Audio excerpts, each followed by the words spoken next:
गणपति की जय। एक क्वेश्चन और आया कि दक्षिणा, दान, फीस, भिक्षा में क्या अंतर है। तो आप अगर किसी से शारीरिक श्रम करवा रहे हैं और उसको आप जो दान देते हैं, आप चाहे सेवा लीजिए, दिमागी, बहुत सारे है ना, कोई जरूरी नहीं कि आपके यहाँ की ईंटा ही ढोया जाए। बहुत सारे ऐसे लोग हैं जो पढ़ाते हैं, बहुत सारे ऐसे लोग हैं अपनी सेवा बेचते हैं, तो उसके बदले में जो आप देते हैं उसका नाम है फीस। ठीक है। और भक्ति भाव के साथ जो आपने कुछ कराया, पूजा कराया, पाठ कराया, धार्मिक आध्यात्मिक आयोजन आपने करवाया, उसके बदले में जो कुछ देते हैं उसका नाम है दक्षिणा। ठीक है। और बिना कुछ कराए जो आप देते हैं तो उसका नाम है दान। ठीक है। और आपके दरवाजे पर अगर कोई मांगने आता है तो उसका नाम है भिक्षा। साधु संत आते हैं मांगने तो उसका नाम है भिक्षा।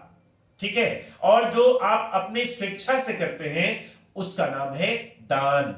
बिना कुछ किए हुए भी जो आप करते हैं उसका नाम है दान।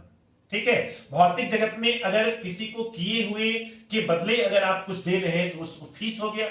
आध्यात्मिक जगत में अगर आप पूजा करवा रहे हैं, पाठ करवा रहे हैं, उसके बदले में जो आप देते हैं उसका नाम है दक्षिणा। तो फीस और दक्षिणा में अंतर यही है भैया मेन, कि फीस फिक्स की जाती है और दक्षिणा फीस फिक्स नहीं की जाती।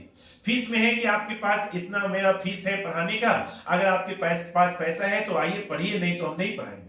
लेकिन इसमें क्या है, आध्यात्मिक जगत में क्या है कि हमारे पास में जितना है उसी के हिसाब से हम कार्यक्रम करवाएंगे और उसी के हिसाब से हम पंडित जी को दक्षिणा देंगे। तो हमारे समय से दक्षिणा, फीस और दान में अंतर आपको समझ में आ गया होगा।